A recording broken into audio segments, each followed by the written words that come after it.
Screen share आ रहा है क्या? बस ये छोड़ दो, बाद में आज देखें ध्यान से। मैंने कहा आपको एक रिलेशन मालूम था, R T is equals to R naught one plus alpha T, और R T is equals to R naught one plus alpha T जो आपको मालूम है। इसके अकॉर्डिंग आपको ये भी मालूम था for the metals the temperature coefficient of alpha is very high, यानी जो हम नॉर्मल पढ़ते थे वो आप पढ़ते थे अगर T degree Celsius if the temperature of a metal is increased then definitely the resistance will also go on increase। तो कैमरलिंग ओन्स ने इसका उल्टा सोचा, तो उसने कहा if the temperature of the metal is decreased then the resistance should also decrease। और अगर डिक्रीज होगा तो वो टेम्परेचर ध्यान देखना जहां पर आपका रेजिस्टेंस अगर जीरो हो जाता है, तो जहां भी रेजिस्टेंस जीरो होगा, या हम कह सकते हैं हिंदी में बात कर रहा हूं, कंडक्टिविटी आप कह देंगे 1/0, कंडक्टिविटी इनफाइनाइट हो जाएगी। तो ये स्टेट किस नाम से आने जाती है? ये स्टेट कहलाती है आपके लिए सुपर कंडक्टिविटी। ऐसे मटेरियल्स ऐसे स्टेट में आपके लिए कहलाएंगे सुपर कंडक्टर्स। और वो खास टेम्परेचर जिसपे कोई भी चीज सुपर कंडक्टर हो जाएगी वो किस नाम से आने आती है? Critical temperature. केवल 4 लाइन का थ्योरेटिकल टॉपिक है, इसलिए मैंने कहा था मैं इसको आपकी शीट से एक बार रिवाइज कर देता हूँ। 1 सेकंड में देखें ध्यान से। क्या पढ़ना था आपने? वो पढ़ना था सुपर कंडक्टर, है ना। सुपर कंडक्टर जो आपने आपके पास लिखा है मैं उसी को रीड कर रहा हूँ। ये कह रहा है resistance of A metallic conductor decreases with the fall in temperature and at very low temperature the resistance of certain metals alloys and oxide may decrease to almost zero। Temperature के साथ साथ आपका रेजिस्टेंस कम हो जाता है और किसी particular low temperature पे जाके मेटल्स, उनके एलॉयज या उनके ऑक्साइड्स, इनका रेजिस्टेंस कितना हो सकता है? ऑलमोस्ट जीरो हो सकता है। आगे कहता है this phenomena is called super conductivity. यही फिनोमेना जो मैं आपसे बात कर रहा था, ये फिनोमेना क्या कहलाएगा? Superconductivity. And the material showing such a behaviour, और ऐसे मटेरियल जो है बिहेवियर शो करेंगे are called superconductors. Then आगे आपसे कहता है the phenomena was discovered by Kamerlingh Onnes. इससे तो मैंने शुरुआत ही की थी नाम की। then it says the temperature at which alpha at which a substance become superconductor is called its critical temperature। वो जो टेम्परेचर जिस पे आपका सुपर कंडक्टर हो जाएगा वो क्या कहलाएगा? that will be known as the critical temperature। Further आपको एक आधा एग्जांपल दिए हैं, मरकरी 4.2 केल्विन, लेड आपको दिया हुआ है 7.2 केल्विन, टिन आपको दिया है 3.7 केल्विन एटसेट्रा। अब एक सवाल बनता है, और सवाल ये आता है कि इसका जो आपका सुपर कंडक्टर का ये है जो मैंने कहा इस टाइप का चीज, अब इससे जो मैंने कहा क्वेश्चन बनेगा वो आएगा कि क्या इस सुपर कंडक्टिविटी से हमें कोई फायदा है या नहीं। तो सुपर कंडक्टिविटी से आपको क्या फायदा होगा? फायदा ये है कि ध्यान देखना अगर आपको लॉन्ग डिस्टेंस ट्रांसमिशन करना है इलेक्ट्रिसिटी का, वो हो जाएगा बिना कोई बहुत ज्यादा पावर लॉस किए। और इस फिनोमेना की एक ड्रॉबैक कभी कभार पूछ लेते हैं। ड्रॉबैक मैं आपको याद दिला देता हूँ जो मैं कल भी बात कर रहा था। मैंने कहा था जनरली इन टेम्परेचर्स की रेंज क्या है? 3 to 10 केल्विन। और 3 to 10 केल्विन रेंज होने का मतलब मैं बात करता हूँ डिग्री सेल्सियस में। ये टेम्परेचर दिख रहा होगा -263 डिग्री सेल्सियस बताता है। आपको मालूम है नॉर्मल टेम्परेचर हम कहते हैं -50, -60 और -70 डिग्री सेल्सियस। इससे नीचे जाना बहुत टिपिकल हो जाता है। तो सुपर कंडक्टिविटी अभी आज की डेट में can be obtained at this much low temperature which is possible in specially labs और सम एक्सपेरिमेंट्स ओनली। प्रैक्टिकल में भी इसका यूज उतना ज्यादा नहीं है। एक और आपका छोटा टॉपिक है, फिर मैं आगे डिस्कस करूंगा, ध्यान देखना। ये भी आप ध्यान देखेंगे, ये भी आप शीट से पढ़ सकते हैं। थर्मिस्टर्स। थर्मिस्टर क्या होते हैं बताता हूँ। थर्मिस्टर ऐसे मेटल्स ऑक्साइड, मैंने कहा थर्मिस्टर कौन होंगे? दो नाम बता देता हूँ, कुछ मेटल ऑक्साइड्स और कुछ आपके सेमी कंडक्टिंग मटेरियल्स। ये ऐसे मटेरियल होते हैं जिनका अल्फा ध्यान देखना कैसा होता है? हाई। इसका मतलब है टेम्परेचर के साथ इनके रेजिस्टेंस में जो होने वाला वेरिएशन है वो बहुत तेज वेरिएशन होता है, अचानक से रेजिस्टेंस बढ़ता जाएगा या अचानक से रेजिस्टेंस कम हो जाएगा। इनको आप किस नाम से जानते हैं? थर्मिस्टर्स के नाम से, जिनके रेजिस्टेंस में एक्स्ट्रा ऑर्डिनरी वेरिएशन होता है विद टेम्परेचर। क्या एक एक कहानी समझ में आई? अब आप पूछेंगे इनका यूज क्या है, थर्मिस्टर कहाँ यूज करेंगे? मैं सबसे सिंपल एग्जांपल देता हूँ, thermostat of your fridge. Thermostat तो नाम सुना है। थर्मोस्टेट वो सिस्टम कहलाता है जो टेम्परेचर के अकॉर्डिंग किसी चीज की फंक्शनिंग कंट्रोल करता है, टेम्परेचर को बनाए रखता है। फॉर एग्जाम्पल, बायोलॉजी वालों ने ऐसा पढ़ा है, हम लोग जो है वार्म ब्लडेड एनिमल है, कोल्ड ब्लडेड एनिमल जैसे भालू, या आप देखेंगे कि सर्दियों में जा रहा हाइबरनेशन पे जाएगा क्योंकि उसका ब्लड वार्म अप नहीं होगा। अगर हम अपने को देखें तो हमारे साथ क्या होगा, सर्दियां पड़ेंगी, सेल्स आपकी और एनर्जी बर्न करती हैं, ब्लड को क्या क्या रखती है, वार्म अप रखती हैं। तो यहाँ जो हम बात कर रहे थे, अपने पास भी क्या होगा, थर्मोस्टेट। गर्मी ज्यादा पड़ने लगे, हम कोशिश करते हैं स्वेटनिंग हो, आपकी बॉडी का टेम्परेचर दोबारा डाउन हो। तो जो हम फ्रिज या एसी की बात कर रहे थे, फ्रिज की बात कर लेते हैं। थर्मोस्टेट यानी थर्मिस्टर्स लगे होते हैं सर्किट में। क्या होगा, जैसे आप देखना टेम्परेचर बढ़ते बढ़ते बढ़ते एक पर्टिकुलर टेम्परेचर पे पहुंचा, जैसे आपने फ्रिज बंद कर रखा है, उसकी मोटर ऑफ है और सेल्फ ऑफ होती है ऑटोमेटिक, अपने आप देखें टेम्परेचर बढ़ेगा, 2 घंटे 3 घंटे में टेम्परेचर फ्रिज के अंदर बढ़ रहा है, एक सर्टेन टेम्परेचर पे पहुंचा। जैसे ही पहुंचा, आप देखना ध्यान से, रेजिस्टेंस में अचानक चेंज होगा। रेजिस्टेंस में अचानक चेंज होगा, सर्किट ऑन हो जाएगा। सर्किट ऑन हो गया, करंट फ्लो होने लगी, आपकी मोटर चालू हो गई, वो कूल करने लगा फ्रिज को। अब ठंडा होने लगेगा, ठंडा होने होते होते होते फिर एक पर्टिकुलर टेम्परेचर के आसपास पहुंचा। जैसे ही पहुंचा, जो हम बात कर रहे थे क्रिटिकल टेम्परेचर, जहां पर सॉरी जहां हम बात कर रहे थे, वो टेम्परेचर जिनके आसपास आपके अल्फा से बहुत ज्यादा चेंज होना है। जैसे ही पहुंचा, फिर एकदम से रेजिस्टेंस दोबारा बढ़ेगा, उस पॉइंट पे जाके आपका सर्किट फिर ऑफ हो जाएगा। ये टेम्परेचर के साथ जो रेजिस्टेंस में बहुत हाई वेरिएशन देंगे, उनका इस टाइप की जगहों पर इस्तेमाल हो जाता है। तो मेरा ख्याल है 1 या 2 नंबर का अगर कोई आपसे पूछता है वाटर थर्मिस्टर, एक आध यूज बताओ या एक आध एग्जांपल बता दो, तो अब आप इसे बता सकते हैं आराम से। कोई डाउट इसमें हो तो मुझे बताएं।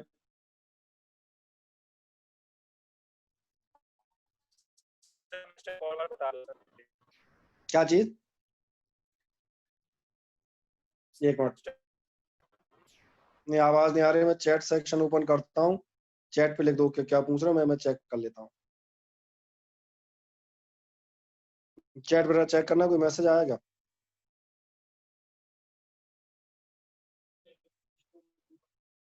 एप्लीकेशन ऑफ सुपर कंडक्टिविटी, ये मैं बता देता हूँ। Application of super conductivity, super conductor का एप्लीकेशन सबसे पहला आप देखें, नंबर फर्स्ट पहला एप्लीकेशन आप बताया जाता है कि ये आपके काम में आते हैं, लॉन्ग डिस्टेंस आ सकते हैं सुपर जो हम कहते हैं लॉन्ग डिस्टेंस पावर ट्रांसमिशन है इसमें, क्योंकि आपको मालूम है लंबे डिस्टेंस तक जब आप इलेक्ट्रिसिटी या इलेक्ट्रिक करंट भेजेंगे, उस दौरान हीट की वजह से, रेजिस्टेंस की वजह से पावर लॉस होता है। अगर आप सुपर कंडक्टिविटी की स्टेट का इस्तेमाल करोगे तो समझ में आ रहा होगा, ये पावर लॉस लगभग लगभग हीट लॉस जीरो हो जाएगा। दूसरा ध्यान देखना, इनका यूज कर सकते हैं आप हाई स्पीड सुपर कंप्यूटर्स बनाने में। क्यों? रेजिस्टेंस जीरो है, तो मालूम है करंट की स्पीड या इलेक्ट्रॉन्स की ड्रिफ्ट स्पीड पढ़ते थे, कॉलिजन्स या रेजिस्टेंस की वजह से कम हो जाती थी। अगर आप रेजिस्टेंस जीरो कर रहे हैं या मैंने मान चल रहे ऑलमोस्ट जीरो कर दें, तो उसका रिजल्ट क्या आएगा, ड्रिफ्ट स्पीड या करंट की स्पीड बढ़ेगी, तो डेफिनेटली आपके जो प्रोसेसर्स हैं, माइक्रो प्रोसेसर्स हैं, उनकी स्पीड बढ़ जाएगी। और एक छोटी सी मुझे गड़बड़ नजर आ रही है शीट में, उसको मैं एक बार चेक कर लेता हूँ। मुझे ऐसा लगता है इसमें से एक आध पेज गायब है, मैं खोल के देखा नहीं था, मैं देख लूं जरा। ये आपका था microscopic form of Ohm's law, thermistors लिखे हैं।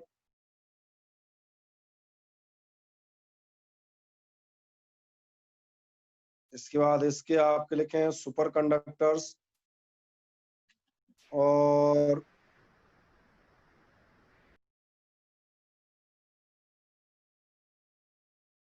ठीक है, सुपर कंडक्टर्स के बाद आपका डायरेक्ट ये वायर स्ट्रेचिंग आ गया है। इसको मुझे चेक करना पड़ेगा कि आपके एप्लीकेशन ऑफिस में सुपर कंडक्टर लिखे थे कि नहीं। ठीक है ना, ये चेक कर लूंगा, अगर नहीं लिखे थे तो मैं आपको बता दूंगा। और मुझे ऐसा लग रहा है शायद एक पेज मिस है इसमें से, परहैप्स। ठीक, और कोई दिक्कत नहीं। बाकी इसके बाद हम कहते हैं यही दो एप्लीकेशन प्राइमरी है, बस इसके बाद प्राइमरी और ये सेल्स आ जाते हैं आए। अब इस टॉपिक को हम स्टार्ट करेंगे। मैंने कहा था तो एक दो छोटे छोटे थ्योरेटिकल 1-2 नंबर के टॉपिक थे जिनकी कभी आपसे डेफिनेशन पूछ लेगा या कभी कभार आपसे एक आधा एग्जाम्पल पूछ लेगा, तो इनको तो वैसे ही हम कहते हैं जनरल में पढ़ के याद कर सकते थे। हम अब बेसिक अपने सबसे खास टॉपिक पे जाते हैं जो अब चलेगा लंबा, और जो अब लंबा चलेगा उस पर जब जाओगे तो ये टॉपिक है आपका इलेक्ट्रोकेमिकल सेल्स। आज हम बात करेंगे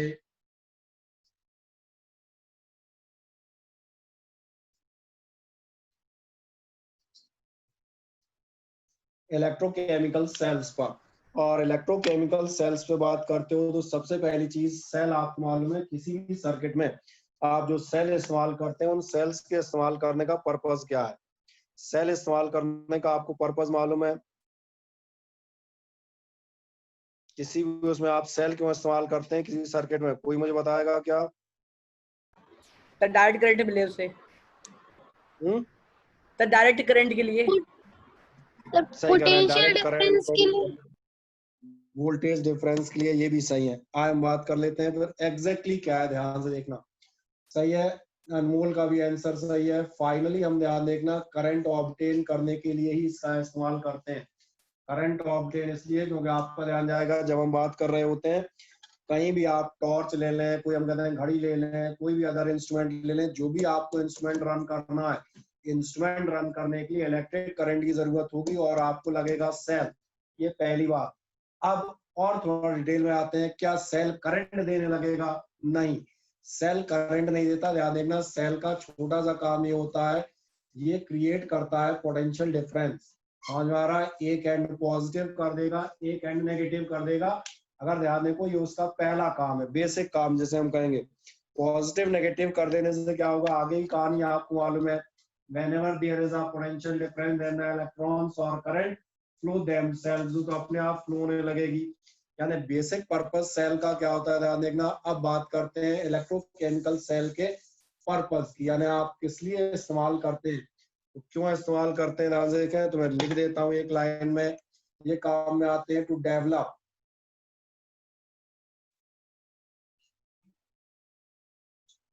potential difference between 2 points in a circuit। और क्यों, तो फिर आगे आएगा टू ऑब्टेन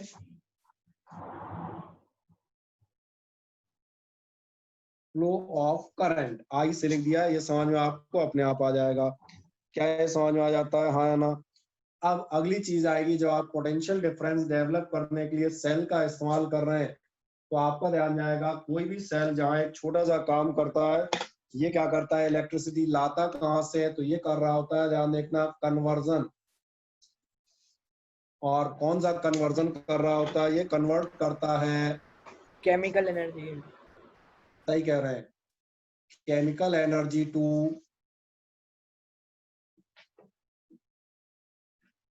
इलेक्ट्रिकल एनर्जी। और इसीलिए आप इसका नाम देखें, नाम इसीलिए है इलेक्ट्रो केमिकल सेल। इलेक्ट्रोकेमिकल का मतलब ये है which establishes a relation between the electrical and chemical energies, that's why conversion कर रहा है chemical energy to electrical energy. ये हमारा हो गया। अब अगला चीज बताते हैं, जब भी आप कभी सेल्स को देखेंगे तो आपको दो टाइप के सेल मिलेंगे। तो मैं पहले बात कर देता हूँ टाइप्स। जो आप टाइप्स में बात करते हैं, पहले टाइप के जो सेल हैं ये आपके लिए कहलाते हैं प्राइमरी सेल्स। प्राइमरी सेल्स कौन से होते हैं, जो ध्यान देखना आपके होते हैं केवल यूजेबल वंस ओनली। इसका रीजन बता देता हूं, क्योंकि इनकी रिएक्शंस होती हैं इररिवर्सिबल। एक आध छोटी मोटी स्पेलिंग मिस्टेक हो जाए तो उसको ध्यान मत देना। पहली हम बात कर रहे थे, जो प्राइमरी सेल्स होंगे, ध्यान देखना है, केवल एक बार इस्तेमाल होते हैं। फॉर एग्जांपल, आपकी घड़ी या टॉर्च में डलने वाला सेल, जो सिलिंड्रिकल सेल आता है एवरेडी, नेपो, इन सब कंपनीज का, ये कैसा होता है, ध्यान देखना, ये केवल एक बार इस्तेमाल होता है। एक बार सेल खत्म हो गया, आप फेंक देते हैं। कारण बताते हैं इन सेल्स की केमिकल रिएक्शन होती है इररिवर्सिबल। आपने रिवर्सिबल और इररिवर्सिबल रिएक्शन पढ़ी हुई है। इररिवर्सिबल का मतलब है once the reaction is completed, एक बार रिएक्शन कंप्लीट हो गई, आपके रिएक्टेंट खत्म हो गए, अब कोई उपचार नहीं है, आप इस सेल को फेंकें और नए रिएक्टेंट यानी कि नया सेल दोबारा मार्केट से आप परचेज करके लाएं। एग्जाम्पल मैं आप बता देता हूँ, एग्जाम्पल वही है जो आप इस्तेमाल करते हैं और उस एग्जाम्पल में आपको मिलता है, ये आपका कहलाता है ड्राई सेल, और जिस महान वैज्ञानिक ने बनाया था उसके नाम पे ये कहलाता है, इसको लेच लांची मत पढ़ना, ये होता है लेक लांची। ठीक है, प्रोनाउंसिएशन थोड़ा फ्रेंच रखना। क्या मैंने कहा? लेक लांची, और बाकी तुम लच्चा लांची तो पढ़ते रहोगे। मैंने क्या कह दिया? लेक लांची सेल या ड्राई सेल। इसके अलावा होते हैं आपके वोल्टाइक, और ये वो महान लोग थे जिन्होंने पहली बार सेल बनाया था, गैल्वेनी और वोल्टा, उनके डैनियल नाम सेल। पर आता है वोल्टाइक। आप बिल्कुल सही कह रहे हैं। एक और महान साइंटिस्ट था डेनियल, उसके नाम पे डेनियल सेल। ये सब सेल आपके यूज एंड थ्रो सेल्स हैं, एक ही बार इस्तेमाल कर पाएंगे, उसके बाद द एंड। तो फिर दूसरे आते हैं ना, देखना, पहले प्राइमरी थे तो दूसरे आएंगे सेकेंडरी सेल्स, या इनका एक और नाम होगा और वो नाम होता है स्टोरेज सेल्स। स्टोरेज इन्हें इसलिए कहा जाता है क्योंकि हमें ऐसा शक होता है कि इलेक्ट्रिसिटी स्टोर कर लेते हैं पहले खा खा के और बाद में उसको देते हैं, तो ये बात बिल्कुल सही है। नॉर्मल जनरल भाषा में आपकी लैंग्वेज में बैटरी कहा जाता है, बाकी टेक्निकल बैटरी का मतलब होता है बहुत सारे सेल। वो एक छोड़ो, अभी फिलहाल नॉर्मल भाषा में बात करते हैं। सेकेंडरी सेल्स में आप जिन्हें कहते हैं वो नॉर्मल क्या कहलाते हैं? सिंपल भाषा में बैटरी। इनमें तुम्हें ध्यान आएगा, इनकी जो केमिकल रिएक्शंस हैं वो आपको नजर आ रहा होगा, इनकी केमिकल रिएक्शंस होती हैं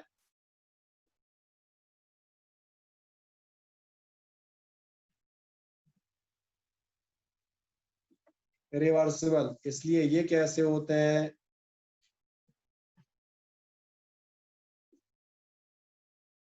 मैनी टाइम्स यूजेबल। क्यों? जब आप ध्यान देखना, सेल को चार्ज करते हैं तो रिएक्शन एक डायरेक्शन में होती है, यानी रिएक्टेंट के बन गए प्रोडक्ट। अब आप क्या करेंगे? अभी आप जो चार्ज कर रहे थे यानी करंट इसको दे रहे थे, अब आप डिस्चार्ज करें। चार्ज डिस्चार्ज करते यार, मोबाइल सबके घर में डेली सुनते हो।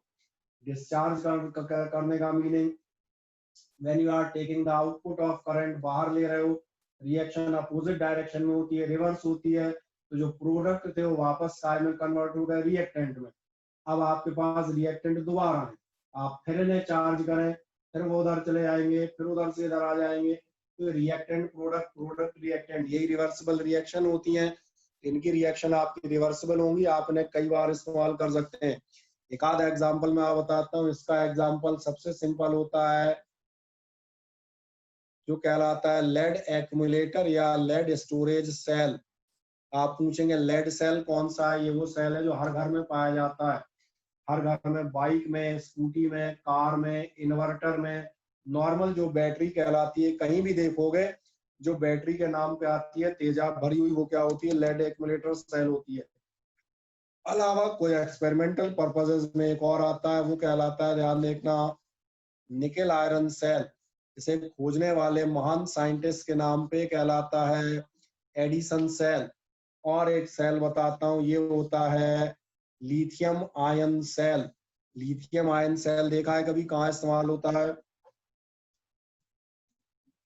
फोन में सर।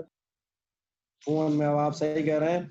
अपने फोन को अगर आप खोल के देखेंगे तो बैटरी जो आपकी मिली में होती है उस पर लिखा होता है लिथियम आयन सेल। ये समझ में आ रहा होगा कहाँ कौन से इस्तेमाल हो रहे हैं, ये क्लियर हो गया होगा। तो एक प्राइमरी और सेकेंडरी का रफ आइडिया लग गया क्या होते हैं। अब इस सेल से रिलेटेड एक छोटी सी सर डेफिनेशन एडिशन में सेल कहाँ पर यहीं होता पर है? डिस्कस करता हूँ, इसके आगे फिर और आगे है। क्या पूछा सर मूल? एडिशन सेल कहाँ पर होता है? एडिशन एडिशन सेल सेल हम कहाँ पर बताएं, होता है? नहीं यूज। कहाँ पर नहीं, अब जनरली ये यूज नहीं होता। जिन्होंने कहा था ना एक्सपेरिमेंट लैब्स वगैरह में यूज होते हैं। जिससे आपको ये सबसे ज्यादा मिलेगा कौन सा? Lead accumulator cell. और दूसरा कौन सा मिलेगा? Lithium ion cell. ये भी जो सेल मैंने तमाम सारे लिखे थे इनमें डेनियल आपको लैब में मिलेगा, वोल्टाइक गैल्वेनिक तो मिलेंगे ही नहीं। केवल पढ़ाने या उसके शो पीस के तौर पे दिखाने काम में आएंगे, आपको मिलेगा ड्राई सेल। ड्राई सेल मतलब लैक्लांशी सेल का मॉडिफाइड फॉर्म। तो वो तो क्या है, अलग अलग लोगों ने अलग अलग बनाए, मिलेंगे अब कौन से जो बेहतर होंगे, बाकी जिनमें कोई कमी थी वो ऑब्सोलीट हो गए। इसलिए मैंने कहा एडिशन सेल नीफे सेल भी इस्तेमाल होता था, बाकी ऑब्सोलीट हो गया। अब लेड एक्युमुलेटर सेल ही मिलेगा आपको सब जगह। अब इसके बाद में एक छोटी चीज और डिस्कस करने जा रहा था, एक डेफिनेशन आपको बताता हूँ, ध्यान देखना। ये डेफिनेशन होती है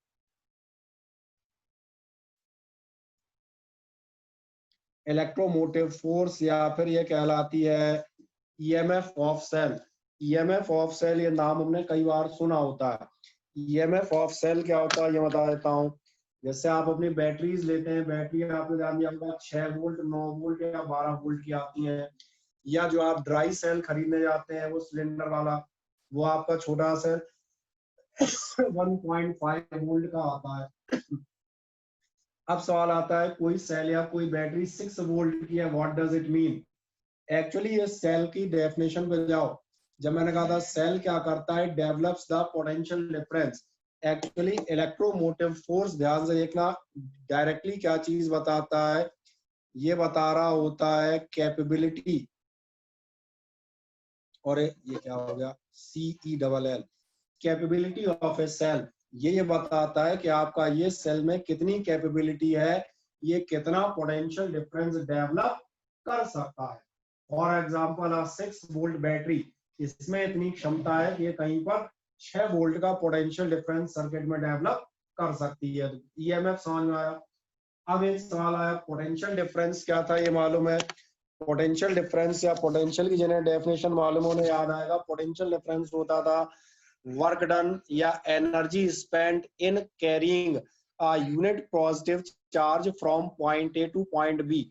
अगर आप किसी भी चार्ज को एक पॉइंट से दूसरे पॉइंट तक ले जा रहे हैं, तो जितना भी वर्क डन या एनर्जी थी वो क्या कहलाती थी, पोटेंशियल डिफरेंस। तो तुम्हें समझ में आएगा, यहाँ पर जो हम सर्किट इस्तेमाल करेंगे तो अपने को चार्ज यहाँ से वहां नहीं ले आना, अपने को यहाँ पर चार्ज को एक राउंड ट्रिप देनी है एक टर्मिनल से दूसरे टर्मिनल के बीच में।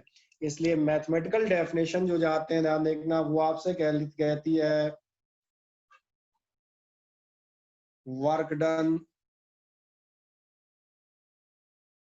या energy spend in,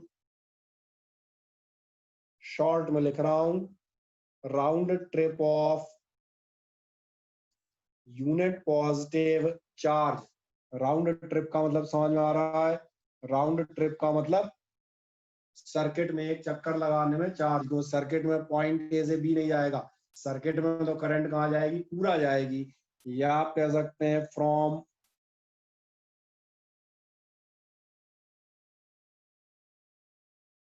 positive terminal to negative terminal.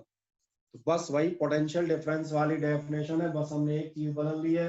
Potential difference वही कर रहा था, क्या डेफिनेशन थी, work done in carry unit positive charge from A to B. अब ए टू बी मत ले जाओ, अब from positive to negative terminal ले जाओ, यानी कि for a round trip of the circuit. ये वर्क डन या एनर्जी स्पेंड क्या कहलाएगी, ये इलेक्ट्रोमोटिव फोर्स हो गया, ये उसकी कैपेबिलिटी है। और इसलिए तुम्हें समझ में आएगा, इसीलिए आपका E इज इक्वल्स टू, ये क्या होगा, work done per unit charge. ये फॉर्मूला वैसे ही समझ में आ जाएगा। वही work done per unit charge आपकी कौन सी डेफिनेशन है, आपके पोटेंशियल डिफरेंस की। और लास्ट कहानी ध्यान देखना, इसको ऐसे भी कहा जाता है, इसको कहा जाता है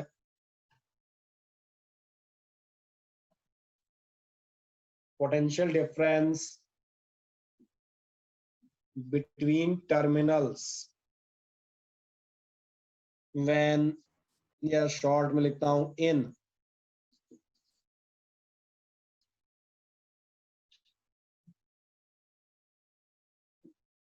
ओपन सर्किट। मैंने क्या लिख दिया, आपका ईएमएफ क्या होता है, potential difference between the terminals of a cell, किसी भी सेल के टर्मिनल्स के बीच का पोटेंशियल डिफरेंस। लेकिन कब, ध्यान रखना, जब सेल कैसा है, ओपन सर्किट में। ओपन सर्किट का मतलब समझ में आ रहा है, अकेला सेल, ये सर्किट आपने क्लोज नहीं किया, उस समय जो इन दोनों टर्मिनल के बीच का पोटेंशियल डिफरेंस है वो भी क्या होगा, वही ईएमएफ कहलाएगा।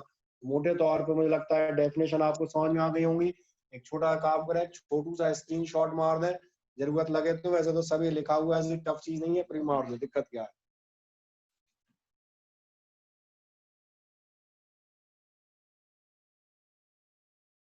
ठीक है, अब आगे की बात कर लेंगे। ले लिया है कि स्क्रीनशॉट जल्दी से, बाकी एक वीडियो डाल ही देंगे तो उसको भी तुम एक आध बार घूम फिर के देख सकते हो। अब अगली चीज बात करेंगे, ईएमएफ की हमने बात कर दी, तो फिर सबसे खास बात करेंगे किसी भी सेल के लिए, और यहाँ से अपने सेल स्टार्ट्स है। यानी अगले टर्न पे हमारे पास बहुत सारा काम रहेगा, अगर आप इन बेसिक कंसेप्ट को आप समझ गए तो। सर संडे को टेस्ट है? हाँ, संडे को टेस्ट रख लेंगे, क्यों नहीं रखेंगे। इसी करंट इलेक्ट्रिसिटी का एक छोटा सा ऑब्जेक्टिव टेस्ट, मजे मनोरंजन के लिए। सर ओपन सर्किट एक और बता दो। है सर ओपन सर्किट बता दो क्या होता है। ओपन सर्किट ये हो गया ना ओपन सर्किट, ये हो गया ओपन, या ये हो गया देखो अपना वाला सेल ये हो गया ओपन सर्किट, और समझ आ गया। और ये हो गया क्लोज, अरे थोड़ा जो छोटा तो कर दूं तो ठीक है। और ये हो गया क्लोज सर्किट। क्लोज मतलब आपने क्या किया है, दोनों एंड्स को क्लोज कर रखा है। अच्छा तुम कहोगे इसमें क्लोज करके दिखाओ, इसमें भी दिखा दूंगा, प्रैक्टिकल जल्दी समझ में आता है। एक सेल में ये अपना छोटू वाला सेल, ये इसकी टुंडी, और यहाँ से एक तार उठा के यहाँ एक टॉर्च वाला बल्ब जोड़ेंगे मजे लेने के लिए। ये जल रहा होगा, और इसको नीचे टच करा दो, देख लो आ गए दोनों समझ में।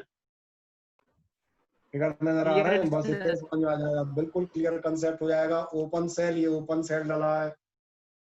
ओपन मतलब आपके दोनों टर्मिनल फ्री हैं इस समय, दोनों टर्मिनल के बीच में जो पोटेंशियल डिफरेंस है वो इसकी अपनी कैपेबिलिटी है, जो आपकी क्या कहलाएगी, ईएमएफ। और इस समय क्या है, सर्किट क्लोज सर्किट है। क्लोज मतलब जिसमें करंट फ्लो होगी, समझ आ रहा है। अच्छा सर्किट ओपन करने के लिए एक बात और बताता हूँ, जरूरी नहीं है कि सारे तार नोच के फेंको। सर्किट ओपन करने के लिए अपने पास एक इंतजाम और होता है, देखो ध्यान से, कई बार फिजिक्स में कंसेप्ट भी लग जाते हैं। अभी अपने को इस सेल को ओपन सर्किट में लाना है, तो सारे तार उखाड़ पछाड़ के मत फेंकना, ये 1 सेकंड में ओपन सर्किट में आ जाएगा। देखो दिख गया, नहीं आया समझ में अभी, फिगर नजर आ रहा है अनमोल। ओपन सर्किट कैसे हो गया, समझ में आ गया। ओपन क्योंकि अब सर्किट माइनस आपस में कनेक्टेड नहीं है। अभी सर्किट को क्लोज करें, क्लोज कैसे करेंगे, तो खट कुछ मत करो, इसको यहाँ दबा दोगे, क्लोज सर्किट हो गया। ये मैंने इसलिए बता दिया, नहीं कई बार ऐसा लगता है कि बिना तार का क्या सारे तार हटाएंगे तभी ओपन होगा, नहीं, ओपन का मतलब ये भी है। और यहाँ भी तुम ऐसा एक स्विच लगा दो खिटपिट वाला, जब तुम चाहोगे ओपन होगा, जब चाहोगे क्लोज होगा। क्लोज होगा तो करंट फ्लो ना स्टार्ट हो जाएगी। Is it clear? ओके, ना अब एक छोटी सी बात करेंगे और 2 मिनट में, और वो छोटी सी बात हम कौन सी करेंगे, वो आपसे की जाएगी एक internal resistance of the cell की, ताकि हम अगले टर्न्स में फिर इसी के आपसे डेरिवेशन डिस्कस कर सकें और इसको हम आगे बढ़ा सकें मजे से। क्योंकि अभी हमने कहा सेल के बेसिक कंसेप्ट क्लियर हो जाए तब तो फिर हम बात करेंगे, क्योंकि यही शब्द आपके बार बार आने हैं। एक सवाल आता है इंटरनल रेजिस्टेंस क्या होता है।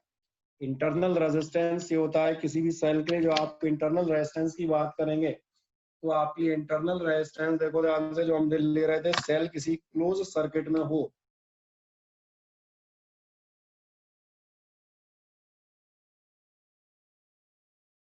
तो करंट क्या करेगी, यहाँ पॉजिटिव टर्मिनल से शुरू होगी, ये करंट फ्लो होते होते यहाँ घूमते फिरते फिरते फिरते फिरते लास्ट में आप देखना इस नेगेटिव टर्मिनल से आएगी, और लास्ट में सेल के अंदर से भी तो क्रॉस करेगी। या चलो मैं तुम्हें दिखा देता हूँ, जो मैं बात कर रहा था, इस सेल को देख लो, ये वही वाला सेल जो मैंने बना रखा था टॉर्च या घड़ी वाला, है ना। इसके अंदर ऐसा आपका वो मौजूद होता है electrode.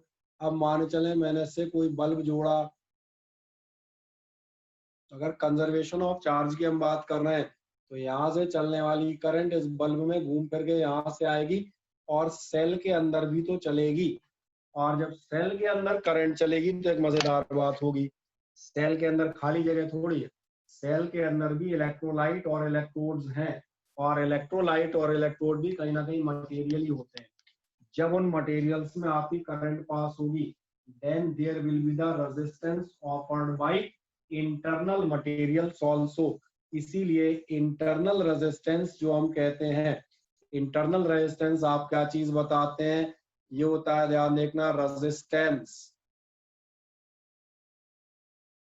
Offered by the material of cell. Material of cell, जैसे मैं नाम लिख देता हूं, मटेरियल ऑफ सेल कौन होंगे, मटेरियल ऑफ सेल होता है आपके लिए इलेक्ट्रोलाइट, इलेक्ट्रोड्स, समझ में आ रहा है, resistance offered by the electrolytes और इलेक्ट्रोड्स ऑफ द सेल। ये जितना रेजिस्टेंस ऑफर कर रहा होगा उसी को आप किस नाम से जानेंगे, वो आपका कहलाता है इंटरनल रेजिस्टेंस। तो क्या ये कहानी समझ में आती है, इंटरनल रेजिस्टेंस क्या होगा, जो सेल के अंदर से आया। और इसीलिए खास बात रहेगी, इस रेजिस्टेंस को आप लिखते हैं स्मॉल आर से, कैपिटल आर से आप अगर लिख देंगे तो क्या दिक्कत आएगी, वो एक्सटर्नल रेजिस्टेंस होते हैं। अब आपको एक छोटा सा रिलेशन एक लाइन का बताते हैं, ध्यान से इधर देखें, अगर कंप्लीट हो जाएगा तो अपन वैसे कर देंगे। मान चले एक सेल लगा है और एक आपने लगा दिया, आपका ध्यान जाएगा, थोड़ा बड़ा कर देता हूँ। इंटरनल रेजिस्टेंस का मतलब ये है कि इस सेल के अंदर भी कुछ ना कुछ रेजिस्टेंस होगा। इसका वोल्टेज मान लो E और ये रेजिस्टेंस मान लिया R। जब भी आप सेल के अंदर की करंट देखेंगे तो आप ध्यान देखो, करंट कैसे लिखी जाएगी, करंट लिखी जाएगी I is equals to voltage, जो आपको दिख रही है कितनी है, I, सॉरी E।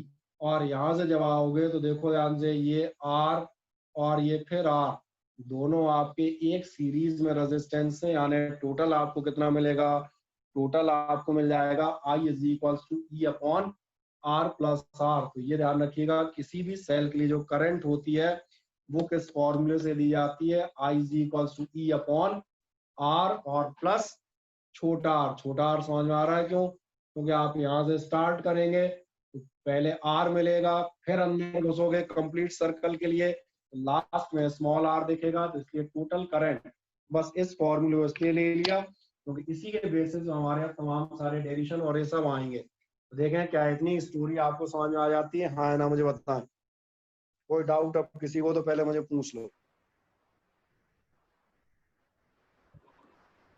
बोले